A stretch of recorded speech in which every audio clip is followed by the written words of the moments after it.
Hello everyone, welcome to Ladies Lifeline. I'm really glad you're here today because we're tackling a topic that is as fascinating as it is critical to saving lives. Why the body rejects transplanted organs.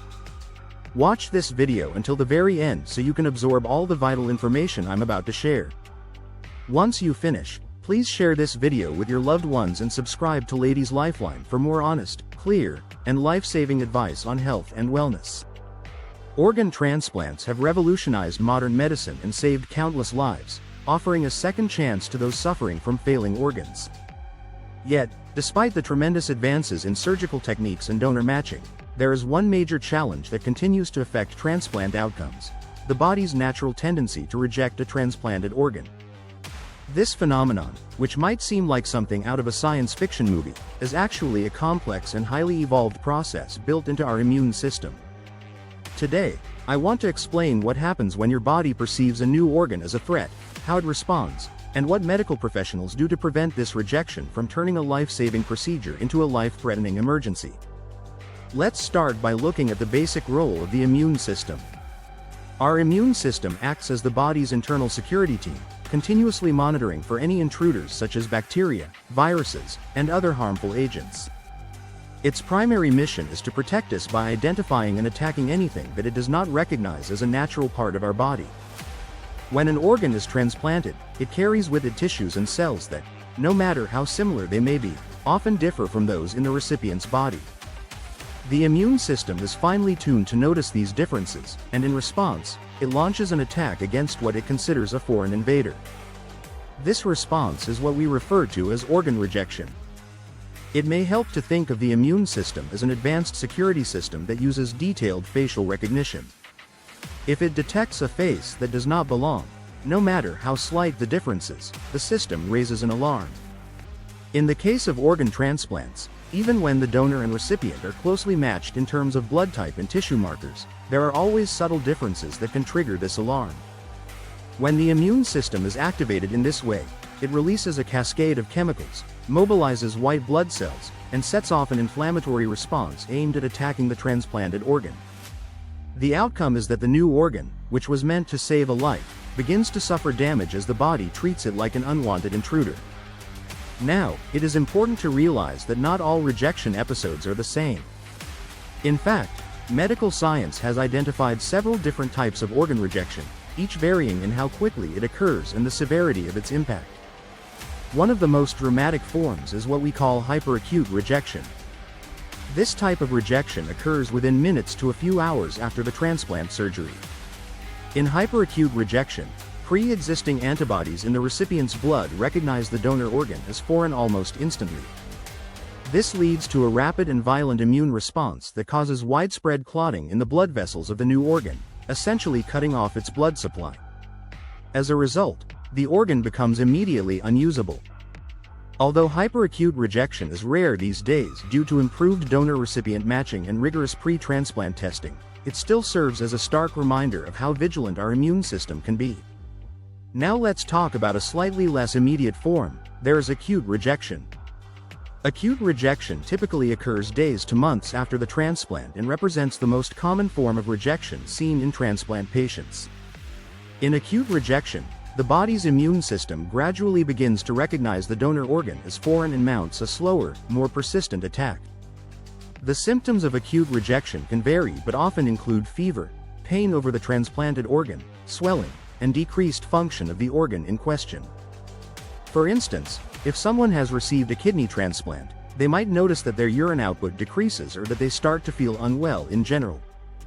Acute rejection is particularly challenging because, although it may not be as dramatic as hyperacute rejection, its insidious nature can lead to significant organ damage if not caught and treated early. Then there is chronic rejection, which represents a long-term challenge for transplant patients. Chronic rejection can develop over months or even years after the transplant and is characterized by a slow, continuous deterioration of the transplanted organ. In this form of rejection, the immune system's ongoing, low-level attack causes gradual scarring and fibrosis within the organ, impairing its function over time. Chronic rejection is particularly troublesome because it may not produce dramatic symptoms in the early stages, yet the damage accumulates steadily until the organ eventually fails.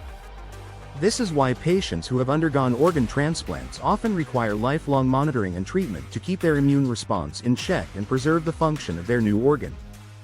So, what exactly causes these rejections at the cellular level? It all comes down to the differences in proteins on the surface of cells, known as human leukocyte antigens, HLAs. Each person's HLA profile is unique, and even slight differences between a donor and a recipient can set off the immune system's defense mechanisms. When the immune system detects these foreign HLAs, it sends in its troops, white blood cells such as T cells and antibodies, to attack the transplanted organ. This attack involves the release of cytokines and other inflammatory mediators that can damage the organ's tissue, compromise its blood vessels, and ultimately lead to its failure if the reaction is not controlled. Given these challenges, you might wonder how doctors manage to make organ transplants successful. The answer lies in a combination of careful donor-recipient matching, the use of immunosuppressant medications, and ongoing monitoring. Before a transplant, doctors perform extensive compatibility tests to ensure that the donor and recipient share as many HLA markers as possible, thus reducing the risk that the immune system will recognize the new organ as entirely foreign. The better the match, the lower the risk of rejection. Even with a good match, however, the recipient's immune system remains a formidable adversary, which is why immunosuppressant medications are a cornerstone of post-transplant care. Immunosuppressant drugs work by damping down the immune system's response, essentially telling it to stand down and accept the new organ. These medications must be taken for life, as they continuously prevent the immune system from launching an attack against the transplanted tissue. While they are incredibly effective, they come with their own set of challenges. Because the immune system is being suppressed, transplant patients are at a higher risk of infections and certain types of cancer. Balancing the suppression of the immune system to prevent rejection while keeping the patient healthy is a delicate art that requires careful monitoring and adjustment of medication doses over time. Another important aspect of preventing organ rejection is regular monitoring. After a transplant, patients undergo frequent checkups that include blood tests and imaging studies to assess the function of the transplanted organ. Early detection of any signs of rejection is critical because it allows doctors to adjust the immunosuppressive therapy quickly, potentially reversing the rejection process before irreversible damage occurs. Modern transplant programs also utilize various biomarkers and diagnostic tools that help in predicting rejection episodes, giving medical teams a head start in managing the patient's condition. There is also the question of whether a rejected organ can be saved. In some cases, if rejection is detected early enough, interventions can halt or even reverse the process. This might involve tweaking the immunosuppressant regimen, administering high doses of steroids, or other specialized therapies designed to calm the immune response. However, if the rejection has progressed too far, the damage may be irreversible, and the only option might be to consider another transplant. This underscores the importance of early detection and prompt treatment in the management of organ rejection. The body's rejection of transplanted organs is a testament to the incredible complexity and power of our immune systems. While this natural defense mechanism is crucial for protecting us from infections and diseases, it also poses a significant challenge in the field of organ transplantation. Over the years, medical science has made remarkable strides in understanding the intricacies of the immune response, leading to improved techniques for donor matching and more effective immunosuppressive therapies. Despite these advances, organ rejection remains one of the most formidable hurdles in transplant medicine, reminding us that even the most life-saving procedures come with inherent risks. It is fascinating to consider that our immune system, which is designed to keep us safe from harmful invaders, can sometimes work against us in the most unexpected ways. Every cell in our body has a unique signature, and when a new organ is introduced, the immune system scrutinizes it with extreme precision. The result is a complex battle that involves millions of cells and countless chemical signals, all working together to decide whether the new tissue is friend or foe. This remarkable process, while sometimes devastating in the context of transplantation, also provides a window into the sophisticated ways our bodies maintain internal harmony. For those who have undergone or are awaiting an organ transplant, the prospect of rejection can be a constant source of anxiety. The emotional and psychological toll of worrying about whether your body will accept or reject a life-saving organ is immense. It is a reminder that even with the best medical care, the human body is unpredictable. That is why it is so important for transplant recipients to have a strong support system and to stay engaged with their healthcare team. Regular checkups, adherence to medication schedules, and open communication with doctors can make a huge difference in managing this risk and ensuring the best possible outcomes. In everyday life, there are many steps that can be taken to support the health of a transplanted organ. Maintaining a healthy lifestyle plays a critical role in helping the body manage its immune response. This includes eating a balanced diet rich in fruits, vegetables, lean proteins, and whole grains, all of which provide essential nutrients that support cellular repair and overall immune function. Regular physical activity, as advised by your healthcare provider, can help improve circulation and reduce stress, both of which are beneficial for overall health. Stress, in particular, has a profound impact on immune function, and finding healthy ways to manage stress through techniques like meditation, yoga, or even simply spending time with loved ones can help create a more favorable environment for the transplanted organ to thrive. It's also important to consider that each patient is unique, and what works for one person may not work for another. Factors such as age, overall health, the type of organ transplanted, and the specific immunosuppressant regimen can all influence how the body responds to a new organ. This is why personalized medical care is so essential in the field of transplantation. Doctors and specialists work closely with each patient to tailor treatments that minimize the risk of rejection while supporting overall health. Advances in genetic testing and personalized medicine are paving the way for even more customized approaches, potentially reducing the risk of rejection even further in the future.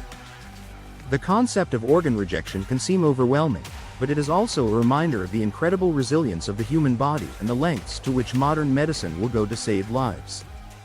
Every transplant is a carefully coordinated effort that involves surgeons, immunologists, nurses, and many other healthcare professionals who all share the same goal: to give the patient a second chance at life.